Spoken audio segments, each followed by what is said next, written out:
Hello, everyone, and welcome to a new episode of Limited Time Only. I'm your host, Spencer, and I'm joined by my co-host, favorite Silver Pro in Utah, according to our YouTube, Danny Cathro. I'm my own personal favorite. Does that count? No. That's what you're referring to, right? Or is that not? No, somebody left a comment on our last video saying that you were their favorite. And it's funny, I've never said who my favorite is, so I think that it's implied that you're not my favorite, and we'll just not answer that question. And there's no way that I would ever leave that comment on the video. Yeah, it would just never be Danny. Well, who also would never leave a comment about themselves because they don't have to as our sponsors at GameGrid. You can check them out at play@gamegrid.com. The Game Grid Invitational just happened, so if you're local to Utah, you might have gotten a chance to play in that. It's an amazing tournament with $3,000 in prizes for a free event, plus drafts, things like that going into the top 8. It's just a high-value tournament. You should check it out. Play at GameGrid.com, see if there's an invitational qualifier near you. You can also check out our other sponsor at the Mana Base, where you can see the Mason Slayer Nikachu talk about his new collected company Merfolk deck. You can also get sealed product for your next draft at their sponsor at Fusion Gaming. Let them know that Limited Time Only sent you, and it's really appreciated. Let's get right into our show, though. Oh, but before we do, there's another way to support this podcast. You can support it directly by going to patreon.com/LTOMTG, just like our 3 newest patrons did. Whether it's Jason T, Natalie F, or John S, you can support this podcast directly by going to patreon.com/LTOMTG, starting as much as you see fit, starting at $1. Anything that you can donate is really appreciated and means the world to us. So thank you so much to our newest patrons. And as we try to meet our goals as building the show up and getting that money so that we can get Danny to more GPs, pay Mason for his time, things like that, and really build this show. We really appreciate our newest patrons. So patreon.com/LTOMTG. Let's get into our first segment. So every week on the show, we talk about the cards that have moved the most for us in this limited format. We're talking about Rivals of Ixalan, and I have some interesting ones. I want to start with my biggest mover down, and I want to talk about my biggest mover up with it because they're kind of related to each other, Danny. Sorry, I was looking at Mason's face when I said that. No, you're good. Danny, you were surprised by my cards, so let's just say what they are. So my biggest mover down is Martyr of Dusk, and my biggest mover up is Legion Lieutenant. Why do you think, Danny, that these are my biggest movers? So when I was trying to think about it, Martyr of Dusk is kind of an interesting card, right? Because most of the time in this format, if you want your 2-drops to either be like aggressive or really good on defense, and Martyr of Dusk is really good on defense, but it's not like the best aggressive card. And so I could see why that would be moving down if you think that it needs to be like more aggro, or if you think that it's kind of a replacement level. But and then Legion Lieutenant, I can understand that. That card's very, very good. Let me start with Martyr. Okay. So I had Martyr when this set was spoiled. Was like one of my top comments. I was like, "This is one of the better 2-drops. This is amazing." Blah blah blah, and it's just fine. Yeah. And here's the reason that it's just fine, though. The reason that it's just fine is because I actually don't know that I want to be white-black vampires without my biggest mover up. Mm-hmm. I actually don't think your deck is very good without Legion's Lieutenant.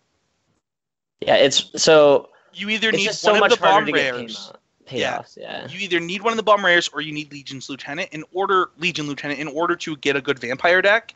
And the thing is I've had good vampire decks, but I have two drafts. With my last 2 white-black drafts, I won 2, and it was like, man, this is really frustrating. Like in Ixalan, in just regular Ixalan, these decks would have been quite good, but I'm really missing that thing to push through. And in Rivals of Ixalan, you either need one of those bomb rare vampires, or you need pump effects. And whether it's the one that you just pick the enchantment, right, that picks a creature type, or whether it's Legion's Lieutenant, you just kind of need that. And the other thing is, because it's so important, I find that cards like Martyr of Dusk, I can't prioritize them as much as like important synergies, right? Like for example, really early going into it, I was like, man, oh man, I'm really, really excited about playing with the Squire's, what is the card? Squire's Devotion. And Well, that's fine. Like, it's a good card. It's not as important as other things that you can do in the vampire deck, right? Sanguine Glorifier, for example. I might take my second Sanguine Glorifier over my first Martyr, and the reason for that is because like I need something to make my vampires punch through, and I don't know. I find myself not drafting the right things in this deck. Yeah, And so this set made me really appreciate Anointed Deacon. Like, I think I took it for granted how important that type of effect was in the last set. Oh Like, yeah. because you could have two black-white vampire drafters, and both of them could very easily get two Anointed Deacons, just like four of the commons opened up, right? And then both of those decks would function really, really well, because like as long as you drew an Anointed Deacon and they couldn't kill it, your draw would get a lot better. Yeah. Or Pirate's Cutlass is another common that was really good in that Yeah. type of deck. And so you just have less access to those cards, or like you have to be thoroughly in black-white and then be hoping to get Anointed Deacon, and then if it doesn't happen, you've kind of ruined before yourself. I'm fighting over the good vampire 2-drops, right? Because I can just get the other stuff. And here I can just get the good 2-drops. It doesn't matter. I need to fight over that stuff. Yeah, you and need it's just pumps. it's just a switch in your mindset that I think this set is forcing upon us. Mm-hmm. And mostly, like, I also think White-Black kind of took a backseat, 'cause just as the format slowed down, White-Black in the last set was the best at beating the aggro decks. Like Bishop Soldier into like some pump effect, and you just gain 4 life, and then you can stabilize and you can grind out the other decks. But you can draft pretty slow flyer decks with a bunch of like expensive removal spells and do really well. And so the advantage that you got from just being able to like gain 8 life in a game and be able to win that way is gone, which means that you need to have the pump effects to like make your deck more powerful and be able to beat like higher power level decks. Yeah, so your biggest mover up is Legion Conquistador, which is a vampire, and your biggest mover down is Voracious Vampire, which is also a vampire. We were just talking about vampires. So for my biggest mover up, Legion Conquistador, it's been insane. Like, so good in this format. Just significantly better. Yeah, way, way better. So you used to not be able to get away with it, right? Like 3 mana 2/2, you would get punished in Ixalan. They would like One with the Wind, Swashbuckling, Pirate's Cutlass, so that you can't block profitably. Like, there are so many ways that if you try to grind them out with Legion Conquistador, they're just going to beat you down, and you're not going to be able to make up for it. But that happens a lot less in this set, and so having like a 4-for-1 is good. Like you can just take advantage of the massive amounts of card draw. Also, creatures just aren't as big in this format. Like 3/3s are quite large in this format, so getting a bunch of 2/2s is much better in this format than it was previously. Yeah, exactly. And then you can also just draft decks that have a lot of bombs. There's lots of ways to splash, lots of good bomb rares to open up, and Legion Conquistador gives you something to play on every single turn while you're getting to that point. And so it's just been overperforming for me a lot. Like, I've seen packs where I would first pick it just because like maybe the pack's a little weaker, but I think the card is legitimately great. Yeah. So I actually agree with your biggest mover down. Voracious Vampire on its surface looks like something you're really interested in because you think your deck's going to be super aggressive.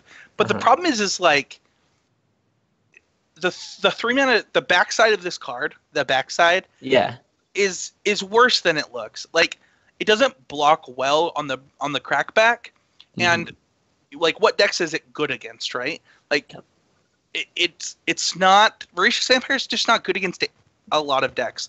I think that it's fine filler, right? Like, you'll play one of them, you'll play 2 of them, like as like a C- in your deck, but the card certainly looked like it passed like the rule of words, which is like, once you hit this many words, like, the card's just good. I kind of agree with you that it doesn't fit there. Also, I'm just stealing your biggest mover down here. No, you're good. Like, that's exactly how I felt about it. I thought there's also just a lot of 3-drops. Like, if I'm taking Legion Conquistador really highly, then that means that I don't want more 3-drops. Would you rather have your first Voracious Vampire or your first Recover?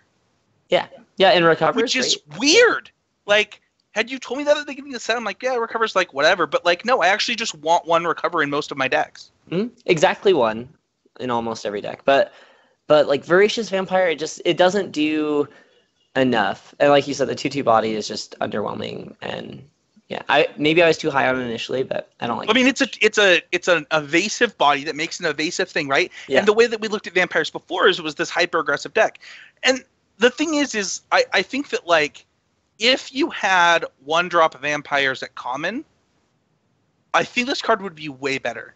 But like your 1-drop vampire is an uncommon in this set, and then the common one's a 1/1 flyer in the other set, and you don't have that many chances to get them, and like it's already a flyer, so it doesn't need menace. I think like legitimately, if there was just a common 2/1 vampire and that's the only text on it, I actually think Voracious Vampire would be way better. Yeah, the Grasping Scoundrels being a pirate kind of sucks. Pirate. Yeah, it does. Because it just means that your vampire deck isn't trying to be as aggressive, which is like okay, but it definitely punishes this card specifically just because it's an aggressively slanted vampire. Let's go on to our color of the weeks every week. We want to talk about one of the colors in the format and where we think it stands, what's going on. And let's start with it is red. So let's talk about this really quickly. And let's talk about the notable commons. So first of all, let's talk about the removal. We have Bombard. We have I might crap this, but I think Ptolemy's Crown is one of the notable commons. And we can talk about that. It's definitely interesting, yeah. Yeah. And then Mutiny. So I think that those are the removal commons. And then as far as cards outside of that at common, Goblin Trailblazer is the notable creature at common. Yeah, that one's a very, very good common for sure. So Bombard... Also, we should talk about Stampeding Horncrest at common also. Okay, cool. So Bombard has been insane. Like, that card's just great. Oh, really? Shockingly. No, I actually disagree. Oh, you don't like it? So here is my thoughts on Bombard. I had this as my best removal spell in the set going into this. That was at common. And okay. One of the things that I found, and one of the reasons that we disagreed last time I was on the show, is I've just already moved Luminous Bonds to that slot. Like, the amount that I want to activate my own Ascend is high, yeah. has been so high. Now, one thing that this does do is it takes off my opponent's Ascend, but one of the things that I find myself losing to with red decks is Dino decks. And, like, Needletooth Raptor, for example, is just like if my removal spells are Bombard and other bullcrap like that, like it's just really rough. And the other thing is I can get other removal spells in the same slot way easier than I can get Bombards. Interesting. Now, in Red Blue, which is my favorite deck to draft, I really want like 2 Bombards. So that's what I was mostly referring to. I've drafted Red Blue more than like all of the other red decks combined. I think. I'm not gonna lie. I've actually forced Red Blue already in this format. Like, it's great. Like, it is the aggro deck, and I feel like I can be proactively trying to kill my opponent way better in that color combination than anything else. I agree with that. I think that like if I first pick a Bombard and second pick another aggressively slanted red card, I am willing to just force my way into blue-red because I think that it can support multiple drafters at common. 2, it is the best aggro deck by a significant margin. Buccaneers Bravado does a lot for that also. Well, yeah. So I mean, Buccaneers Bravado fits in 2 decks, right? The black-red and the blue-red. I don't think it's really good in blue-black. I mean, unless you get a bunch of Wanton Scoundrels in your black deck. Because it's red. It doesn't fit. Oh, sure. But you can splash. Well, no. You can splash. You can splash Buccaneers Bravado off Sailor of Means. And to be fair, it's really easy to splash red cards in that deck. But, like, do I want to be splashing Buccaneers Bravado, or do I want to be splashing Charging Monster Star? Or, like, I've splashed... I had a draft deck where I splashed Primal Storm in my black-red deck. Or, sorry, not black-red. Blue-black deck. And I think that red-blue Pirates cares about Bombard the most. But I think that the amount that you care about Goblin Trailblazer is actually more so. Like, if I told you, you get your first one of these first, do you want your first Goblin Trailblazer or your first Bombard? Yeah, Trailblazer is definitely more important because you can replace Bombard. You don't actually need that many. Like you can replace it with Water Knot or with a combat trick. Water and be Knot happy. specifically is Yeah. perfectly fine. And the other thing is that, you know, when I'm thinking about, like, I need to be attacking early because, like, blue-red benefits from the 4-mana, I don't remember the name of the card, the 4-mana Raid Bounce-A guy better than any other deck. Dead-Eye Recaller. Dead-Eye Recaller, yes. And because of that, I need those evasive cards early so that I can, and the fact that this has menace just makes it even better, right? It's like, okay, like, I'm going to swing, which makes, for me, Goblin Trailblazer more important than Bombard. Now, for the other comments that we kind of mentioned, where do you stand on Mutiny? So I started really low on Mutiny, and I've remained really low on Mutiny. Oh, really? Yeah, I don't really like. I don't know. It's a strange card, and I feel like it's almost like a blue effect. It's like a card that is situationally okay, right? But it's in red, and it just like it doesn't feel good to me. So for me, it's fit really well into blue-red specifically because it really lets me tempo my opponent out. And then I haven't liked it as much as in red-green or black-red. I've had multiple black-red decks with two of them, and I've been really disappointed because, like, blue-red has those evasive creatures, so, like, 1-mana Mutiny usually lets you get either blockers out of the way or something like that. Yeah. In black-red, it doesn't happen, and in green-red, like, I mean, I don't care about any of their guys, so, like, and if I do, I need something that just kills it dead, so Mutiny doesn't really work in that deck. I haven't actually drafted white-red yet. Now that I'm thinking about this, have you drafted white-red? So I haven't. I was actually thinking about it also when we were talking about aggressive red decks, and I was looking at it, and I think it's so the red-white uncommon is good, but I haven't played against very many red-white decks or been in them. I wonder why that is, because white is super deep at common. Like, there's actually not an unplayable white common. So Sun Sentinel and Sunborn Sentry are like the worst ones. And they're both playable. And the Cleansing Ray is the worst. But yeah, but like every other white common is still playable. In your sideboard, right? Yeah. Yeah. But like all the other ones are like you could main deck them and you won't feel bad. Which is I might be willing to main deck Cleansing Ray right now. Like the number of times that I play against enchantments or vampires is pretty high. Which is kind of insane, right? That's the only white card that isn't like fine plus. But let's talk about the white commons really quick. So like Legion Conquistador, I don't want to play in white-red specifically. Moment of Triumph is great. You do really like Moment of Triumph. That's the only white common other than, I guess. And then it has 2-drops. You have 3 2-drops, which you want 2-drops in red-white. Yeah, maybe I'm undervaluing white-red. What other things are there to think about?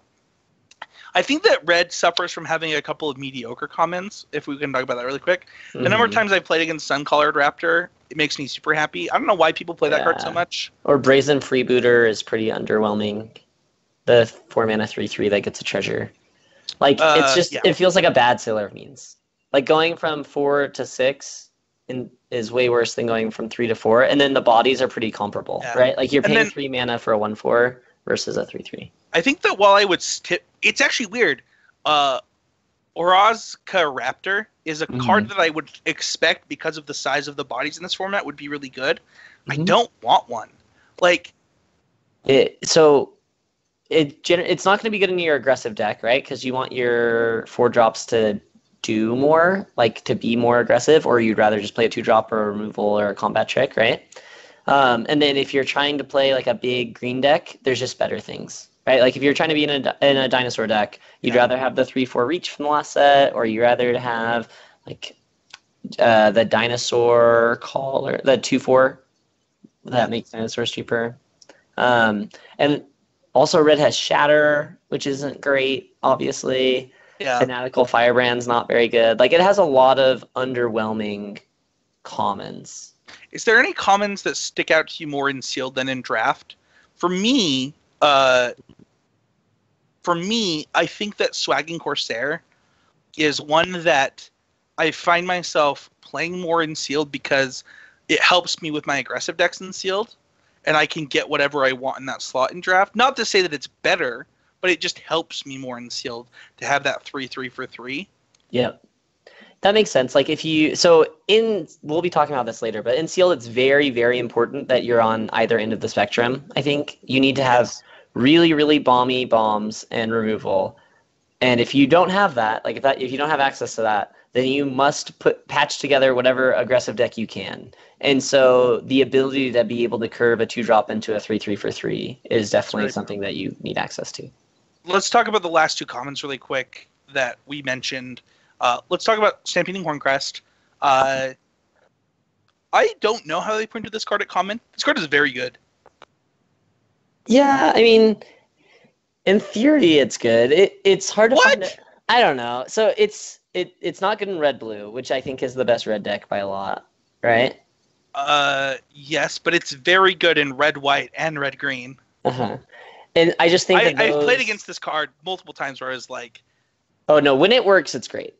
Yeah. It's obviously great when it works. Yeah, no, like, I definitely think it's good. It is good. Yeah. I'm interested that you're lower on this, because, like, wait, you don't think that this is, like, a premium 5-drop? I think it's good, but, like, how much better is this?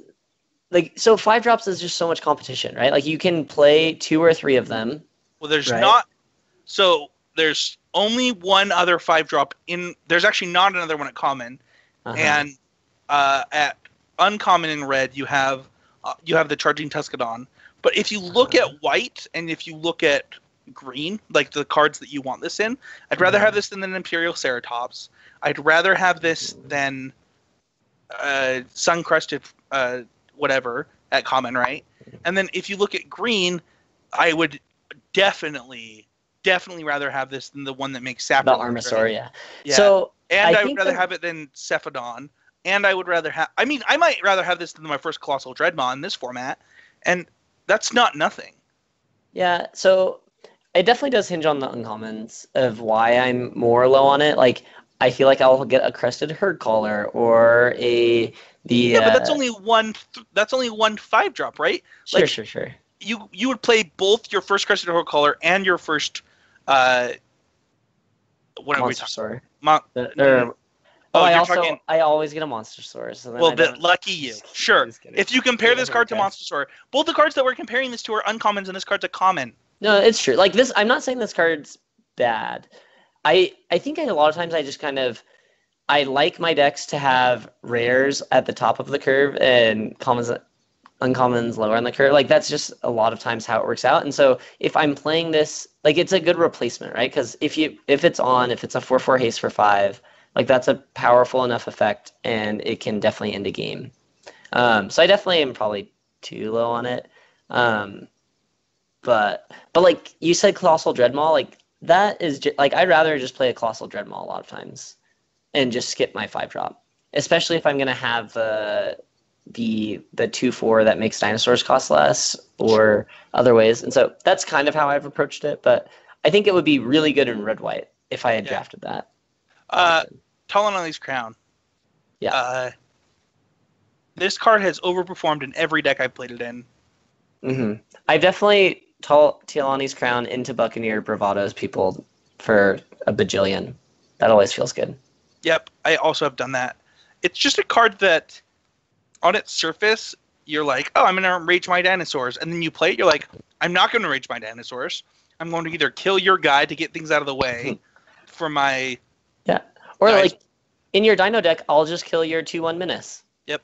Perfect. Okay, and then if I draw this late game, I will put this on my something and then attack you. Like my 2/5 Vigilance Flyer, and I'll attack you for 5.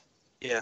So as far as uncommons in red go, let's talk about the keys. I think that Daring Buccaneer, one of the best cards you can get for red-blue. Needletooth Raptor, it might be the best uncommon in red. Yeah, so I'm very in for like there's like 3 that kind of go together. It's like Reckless Rage, Needletooth Raptor, and the Forerunner. Yep. All are like, you want them in the same deck. And if you can get a collection of those 3 cards into your deck, it'll be insane. Yes. But each one does get a lot worse if you don't have the others, right? So, like, the Forerunner is good, but I've seen it go late in drafts where just no one has a Needletooth Raptor, no one has a Trapjaw Tyrant, no one has a Tetsamuk, and then the Forerunner just kind of, like, sits and waits for someone that has the payoff, right? Because you need something impactful to do with it, or it's one of the worst of the Forerunners. Yeah. Let's talk about Sea Red and Stormfleet Swashbuckler. Let's start with Sea Red. How high are you on Sea Red? It's very high. Like, I think it's really, really good with, like, it's good in every deck. Yeah. It's just really good. Yeah. So I had a deck with 3 Sea Reds that I 1-2'd with, and it was like the most disappointing thing that's ever happened to me. It felt like I was like, wow, how did I get so unlucky? And it was a lot of mana screw and mana flip, but like every time that I played like do it into Sea Red, it was like you can't do anything. Like all the creatures in this set are 3/3s or smaller. Yeah. I mean, there's a lot of removal, so it's not like everyone's dead to it, right? Like they can Luminous Bonds it, or Water Knot it, or Bombard it, or Impale, right? Like so, and all of it immediately puts people on the back foot. Yep. And I think just generally, like all of those spells cost 1 less than they did in the last set, right? Like Bombard, Luminous Bonds, Water Knot, like all costing 3 mana. Comparing it to Ixalan, where it was contract killing, Pious Interdiction, and but to be fair, think of how much cheaper Sea Red is than it would have been in Ixalan 2. Yep, comparing it to Swashbuckling, like it's much better than Swashbuckling. Yep. All right, let's move on to let's talk. Where do we think Red stands? So Red Blue sounds like is both of our favorite decks to draft. Yeah, no, I really enjoy drafting Red Blue. And then I'm pretty happy with Red Green, and it sounds like you are too. Mm-hmm. I don't like Red Black. I've drafted Red Black decks that I was like, this is the best possible Red Black deck I could draft, and it was like easily a maybe 2-1 deck. Yeah, it feels very weird. Red Black just doesn't. Well, first of all, Grasping Scoundrels, which is the card you want in Red Black, is like not good. No. And then like you need it, but it's not great. Yeah. I think that Red Black is the worst. And then there's too many slow, dirtily black cards. Like, well, not only that, but like the deck doesn't have like the same level of evasive threats, right? Yeah. Like Sailor of Means actually stops you when you're playing Red Black. For sure. And when you're playing Red Blue, it doesn't. So I would just much rather be in Red Blue. And then I think Red Green, Red Blue, and then I've lost to Red White. I think Red White's good. I just haven't. It's probably fine. There's not. I think you have to kind of fall into it. Like the dinosaur synergies, like the last set, like this, like Sky Terror and Territorial Hammer Skull, like that Red White aggro deck was great.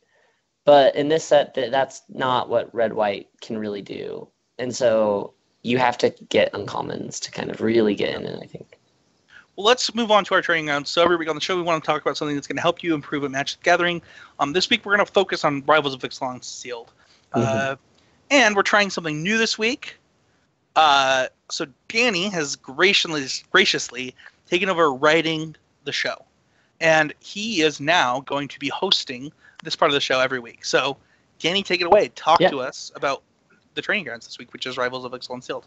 Yep, so I thought I kind of like broke into different segments. So the first one I want to talk about is just the speed. So Sealed, I guess we can talk about like how it compares to other Sealeds and how it compares to the draft.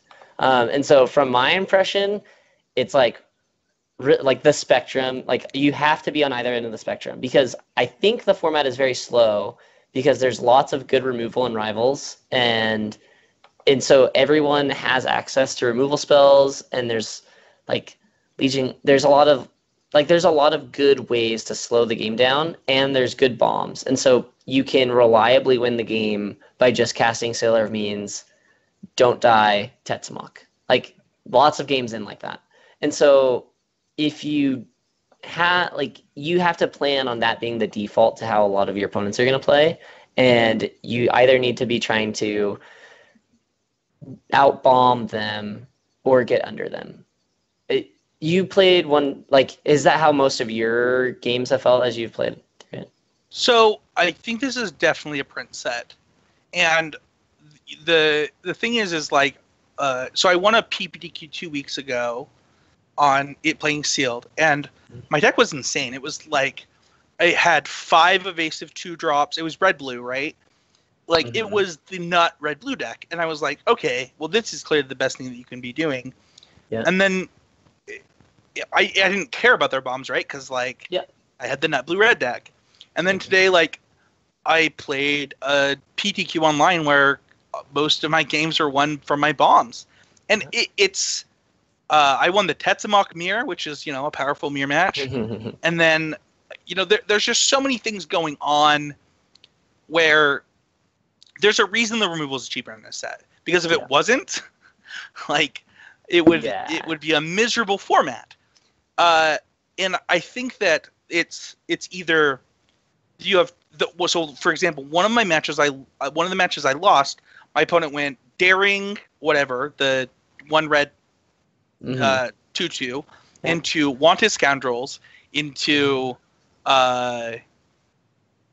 what was the 3 into the 3/3 for 3 into the 3/1 flyer, right? Like he just curved out, and it was like, sure, yeah, like I lose, like GG. Yep.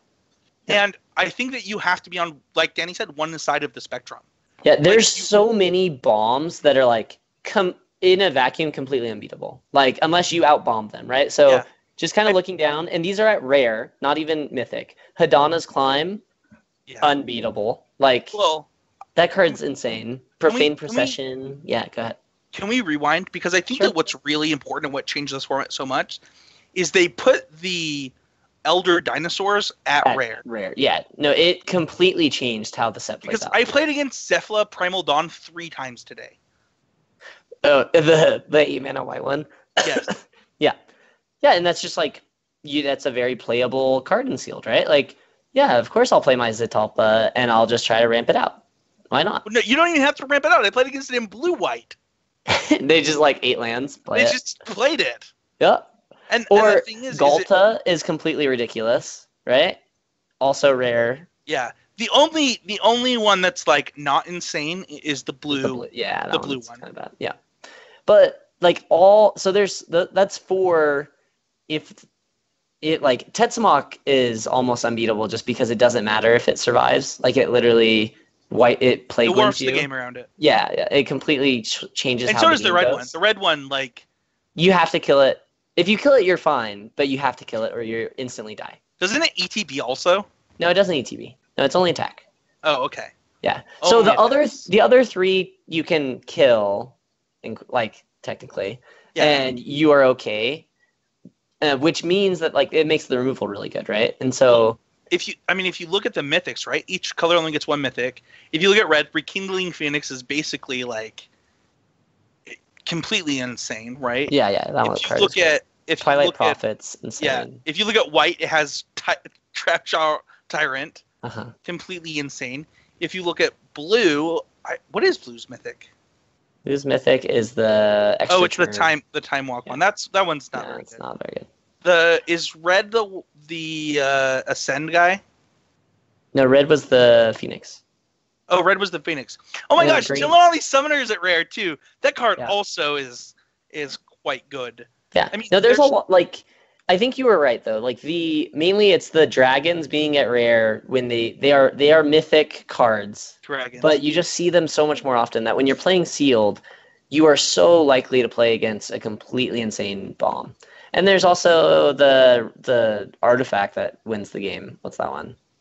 That's also rare. Oh, or no, that's a mythic. The Immortal Sun. That card's stupid. Hey, can we take a quick technical break? Sure, of course. Mason? Apparently we can't.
Alrighty. Sorry about that. Just had a little spill on Spencer's end.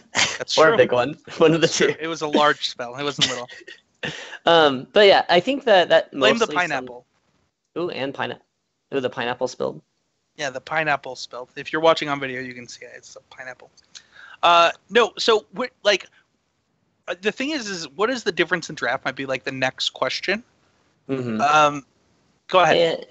I think that in draft, like the decks they're not as bomby, obviously, right? And so I think there's a lot more mid-range and like mid-range decks are more viable because you won't play against as many crazy rares and you'll be able to like beat the aggressive decks by being like slightly bigger than them and just curving out and like playing Ascend.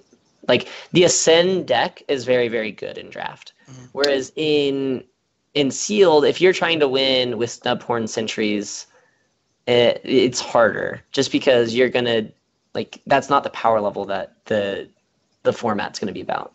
So in Sealed, I'm pretty happy with most color combinations, and Mm-hmm. I actually am pretty stingy on color combinations in draft at this point. Yep. I am okay with black-white if I get the synergies. I am okay with blue-red. I'm okay with green-red. Mm-hmm. What else am I okay with? Like blue-black probably. Merfolk is fine if you get lords. Vampires is fine if you get lords. I think that I would never draft a Merfolk deck in this format. Here's the reason. I think, and not to say that's not playable. I think it is playable. I wouldn't draft it because it is harder to get the Merfolks that matter than it is to get the vampires that matter. And I mean, I'll draft black-red, but I'm not happy about it. I'll draft. I would not actually draft Merfolk. Merfolk might be my least favorite deck. It's way worse than it used to be. It's tough. I think that there are less good decks in the draft format. Like black-red is not black-red and Merfolk specifically. Both of them fall victim to the same thing. They're these aggressive decks that you're just playing against a bunch of like Ascend mid-rangey weird decks. And the thing is so they both want to play these stupid 1-drops, Jade Bearer and the black one. What's it called? Grasping Scoundrels and the blue one. They both suck. Yeah, well, the blue 1-drop's good. The blue 1-drop is good. Yeah, like if you can get a bunch of the blue 1-drop, right? That card's good. But the thing is like red blue will play the blue 1-drop. Blue white will play the blue 1-drop. Yeah. Also, blue white's surprisingly good. Fun fact. Blue white actually is good in this format. Yeah. I'm happy with that deck. Speaking of, but like I don't want to play Merfolk or Black-Red Pirates. Like they cannot close the game in meaningful ways. I found. Mm-hmm. Yeah. I've never 3-0'd with either with Black-Red. And I've had decks that were the best black-red decks I could possibly think of. And I've had insane decks that like had I gotten a little bit lucky, I thought I was like, oh, this black-red deck's insane. Had I gotten a little bit lucky, I would have 3-0'd with it. But the truth is like I didn't need to get lucky. The decks were just built to beat my deck. Mm-hmm. Yeah, your commons, like your uncommons and rares in black-red don't work with your commons, or like it's just the color combination feels weird. Like you're trying to like play a bunch of removal in black, and but you want to be aggressive, and it just doesn't work out very well. And when we look at the sealed format, right, which is what we're talking about here, I find that like Sailor of Means is good in basically all my blue decks in sealed, and that Secrets of the Golden City is good in all of my sealed decks in blue. And Sailor of Means honestly I think is the best. It's the best common for sealed. Yeah. So because the format is on either end of the spectrum, a 1/4 is going to be good if you're being aggressed on, and then it's really good to splash like bombs that are off color. It just ramps out a bomb. It's insane.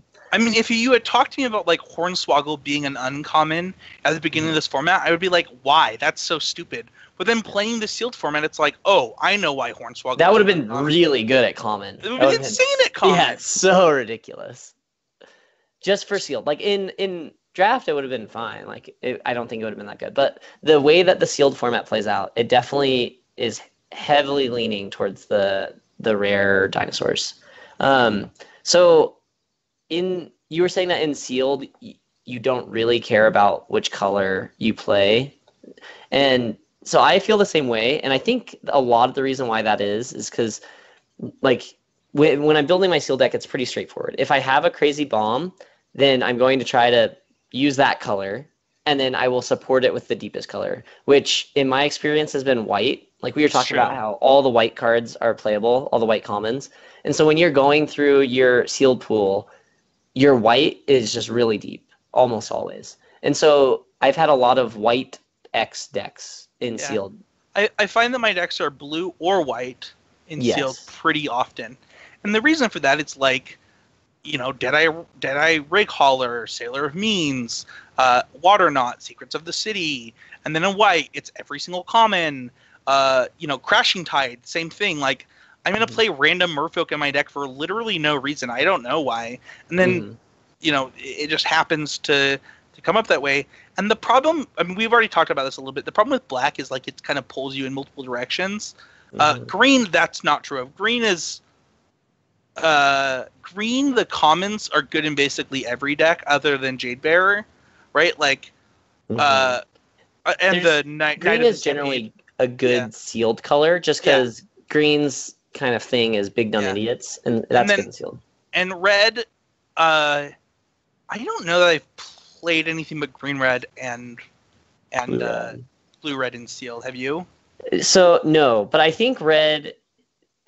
So I think red is an important color. Like you will have to, like if you don't have the bomb deck, you will often have to go to your red deck in order to try to win games reliably. I don't know if that makes sense. Like when I'm going to build my aggro deck, a lot of times it'll include red. How often do you look at your uncommon, like your multicolored cards first in this format? Because I mean, if we just go through the build around uncommons, not even build around, like Seer, the green red one's really good. Direfleet, Direfleet Neckbreaker, really good. Jungle Creeper, not as good, but like Lieutenant, really good. Mistbinder, really good. Raging Regisaur, really good. Yeah, that card's ridiculous. Reckless Raptor, it's still quite good. Griffin, though, plus like also insane. Insane.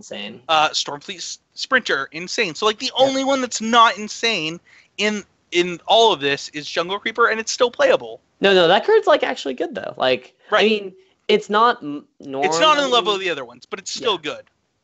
For sure. And so what you can splash really easy in this set though. So the way that my general deck building goes in the set is I look at my rares and to kind of give me an idea if there's like an obvious color that I want to make work. Like if I have a Tetzmoc, I am going to try to play the Tetzmoc, right? And then I'll look at like how much splashing I can do. So the main cards are Evolving Wilds, Traveler's Amulet, and Treasure Producers. And then I'll look at the gold uncommons. Because you can kind of figure out, like certain ones are better to splash. Like Deadeye Brawler is a really reasonable splash card, whereas like splashing a Legion Lieutenant or Merfolk Mistbinder doesn't make as much sense, right? Because that's not what those are about. And so I guess like I don't think I think I normally try to put the gold cards in my deck after I've decided what my best rares are. That's probably where I'm at. I think that if I have a Legion's Lieutenant or the Merfolk in sealed, I'm more likely to see if I can make those decks work. Yeah, but one is just so hard. Like the draft decks that work is when you have two. Like then it feels like very powerful. Well, I think for Legion's Lieutenant, it's like basically just a Honor of the Pure. So like it makes so like all of your mediocre cards so much better that it's that much better. And I think that's true of both of them actually. Now that I'm saying it, like in sealed and Honor of the Pure is kind of broken. I don't know. And both of them were like, so it's important to have two in my mind, unless you have a tutor. Like there's forerunners for both of them. So if you get the forerunner that goes and gets them, then it's as if you had two. But those are uncommon should too. Really look, but like I played Merfolk at one of the sealed events that I played in, where I had, I think it was 2 forerunners and a lord, and then that was obviously great. So, but besides that, I think that this tribal synergies haven't worked for me too often. Like you have to really get a lot of it for them to come together. Um, one thing that I did want to talk about is what do you feel about the combat tricks in I think that they're Sealed? almost unplayable in sealed. They're Like, really bad. not even just bad. Like, I had 2 Moment of Triumphs and a Vampire Zeal in my sideboard of my black-white Vampires deck in the PTQ today. Like, Yeah. I actively don't want to play combat tricks in this format, basically other than Sure Strike and Buccaneer's Bravado. Yep. And maybe Skullduggery, but I don't really consider Skullduggery a combat trick at this point. Like, just actually a removal spell. Yeah. Other than those 3, but like only one of them is from this set. Yeah. Yeah. I think so. It really depends on the deck that you're playing. Like if you have, like if you're playing Tetzmoc or if you're playing the Immortal Sun or you have an Atali, then combat tricks are not what you want your deck to be about. And so like in your deck, you had a Tetzmoc, lots of removal. You could plan on going to late game, and then Moment of Triumph is just not what you're looking for, right? Yeah, like you don't care if you get a little bit of tempo by having a cheap card that trades with their card, right? Yeah. You're looking for like recover. You really want to recover to kind of grind out the game. Yeah. And then that's why the ones that you mentioned make a lot of sense. Like Bravado is still good in sealed because if you have to build the aggro deck, then you really want a Bravado so that you can try to finish game out of nowhere. And the thing is like in green, the only combat trick is Aggressive Urge, right? We've already talked about that. Like it's not good in draft, and it's certainly not good in sealed. You have Crash the Ramparts from the last set. Right, so from the other set, which that one you'll play. And then, in black, there's not a combat trick. I mean, you could say Moment of Craving's combat trick, but that's a little disingenuous. Yeah, it's just a removal. Right. So black doesn't have a true combat trick in this set, which is kind of crazy. And then as far as removal goes, the removal's just really good, right? So when the removal gets better, the combat tricks get worse. And so for that reason, I'm just less likely to play combat tricks. Yep. And the removal being better in this set does it makes you have to be careful how you evaluate certain cards, right? So when I look at Atali, like that card is good, right? But if I have, for example, Hadana's Climb, I am much higher on Hadana's Climb in sealed than I am on Atali, or I'm much higher on Journey to Eternity, like because those cards play really well against removal. Whereas Atali kind of plays into what a lot of my opponent's decks are going to try to do. They're going to have a ton of removal because there's so much removal at common. They're just going to Luminous Bonds it. They're going to Ravenous Chupacabra it. They're going to, right? Like, they're going to Water Knot it. Like, it doesn't matter which one it is. I had 8 non-creature spells in my draft deck today, and every single one of them was a removal spell. Yeah, and how many of them are unconditional? Probably most of them, right? Yeah, Moment of Craving is basically unconditional. The conditional ones were the ones that exile and kill 3 power creatures. Yeah, like good instant speed removal, right? Yeah. And then, so because the format is so warped around the good amounts of removal and the bombs, you need to like you have to play removal, right? Because you don't want to lose to an Atali. Yeah, and not only that, but like the removal is good because the bombs are good, right? Yes.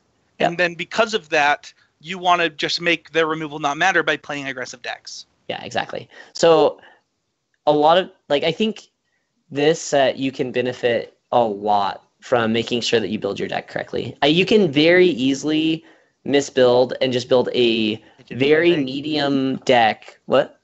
I did it today. I built my cards I built my deck 2 cards off, and it easily cost me at least one of my losses. And it very much. I mean, I think it definitely cost me my first loss, and then because I had the sideboard bug, it might have cost me my last loss too, which is the entire tournament at a PTQ. Yeah. And I think that I had a deck that should have top 8'd the PTQ today, and because I misbuilt it, it was really rough. Let's talk about color ranking really quick, because I'd like to go over a few. So white, we've already talked about. It's the color that it complements really well. It complements really well. Green is the same way because you get the color fixing out of regular Ixalan. And you just have big dudes, right? You have big dudes, so it makes them it taxes their removal. Blue, blue has Sailor of Means, right? So like, Yeah. That is the big pull of blue. Like if you have yeah, Sailor of Means, and then also like what you said, the Hornswoggle, like that yes. card is just really good. And or Yeah, Curious I find that Obsession. people keep having that in their sealed sideboards, and I think it's wrong. No, But that card is so good. yeah, when I think about color ranking for this for specifically sealed, I actually probably couldn't rank the colors. No, it's difficult to rank them. When I I was trying to rank them, and they're just very different. And depending on what cards you get will greatly impact which one's better or not. Just because the like they do different things. And so depending on what cards you get, you're going to want to have a different game plan and a way to approach the game. And the color that you choose to complement where your bombs are is going to be very important. yeah, I think that I'm pretty happy basically opening anything. I mean, yesterday I played a sealed league to practice for the PTQ today, and it was like the worst sealed pool I've opened in this format. And I think that unlike the last set, this set's actually kind of hard to open a bad sealed pool because all of the colors are deep at common, all of the colors complement each other with another, like all of the color combinations are good. I talked about how I don't like right. I talked about how I don't like green blue in draft, right? But I'm really okay with playing like a green blue rando value deck in sealed. Yeah, like it plays out really nicely actually. You don't have to do the Merfolk, and then a lot of the Merfolk are kind of grindy anyway. Like you'll explore a bunch, and they'll you'll get land drops and that benefits the sealed format quite a bit. Sealed is already my favorite limited format, and this sealed format, sure, it's a Prince format, right? Like it's bomb heavy, but like you can build an aggro deck that gets around the bombs and the removal, right? Or you can open the bombs and build a deck around them, and that's okay. Like I don't mind Prince formats when the removal's this good, and the bombs are all creatures, right? It's not like we're playing against a bunch of enchantments or lands as bombs. Yeah. So it's totally okay, and I agree with you. I think it's almost impossible to rank these colors. Yeah, they're just so different. Like there's certain like black. You'll play against black a lot because everyone that opens Tetzmoc will play black, right? Yeah. And Ravenous Chupacabra. And Golden Amize. Black. Well, maybe Black might be the best. Black might be the best because it has Impale. Yeah. And it definitely its top echelon of cards is really high. Yeah, black might be number one, and then blue and red and green all might be tied. But the thing is white's so deep at common. All right, it's black number one. Everything else. Yeah. That's how I've mostly felt. Yep. Yeah. But like you said, I definitely think that the sealed format in general is you have a lot of decision making in your deck building, but once I like that you get punished too. You do. I really like that. That's a good thing. A lot of people are like, man, this format's so punishing, that's so bad. But think of it the other way, right? Yeah, when you don't want to lose. When you make a mistake, you get punished for it. That's good. Yeah. It means the better you get at building your deck and playing correctly, the more you're rewarded. And that is a good thing for a sealed format. Mm-hmm. It definitely is. In the long run, it makes you a better Magic player, right? When I get punished for a mistake that I make, I learn more than if I get punished and I just win anyway. If you win anyway, you won't even realize that you've made a mistake a lot of times. Yeah. So that's it for this week. Don't forget to check out our sponsor at Fusion Gaming and the Mana Base, as well as PlayGameGrid.com. You can support us directly at patreon.com/LTOMTG. We have some awesome goals coming up, so don't forget to check that out. You can find me at Spencer30H on Twitter. You can find Danny at DJ Cathro. You can find Mason at Mason E. Clark, I think. I don't know. He'll recently changed it. Yeah, I think that's it. I don't know his life. You can subscribe here on YouTube, or subscribe to the podcast on iTunes. Leave us a review. Let us know what you think. And then you can tweet us with #What'sThePick, #What'sThePick. Tweet us a picture within your first 3 picks. We'll read it on the podcast. There are new ones this week, but #What'sThePick, and we will read it on the show. Thank you, everybody, so much for listening. The show will be live every week, hopefully on Thursdays at about 11 p.m. Eastern Time. Danny, thank you so much for joining me this week. Mason, thank you so much for producing, and we'll see you all next week. Have a good one.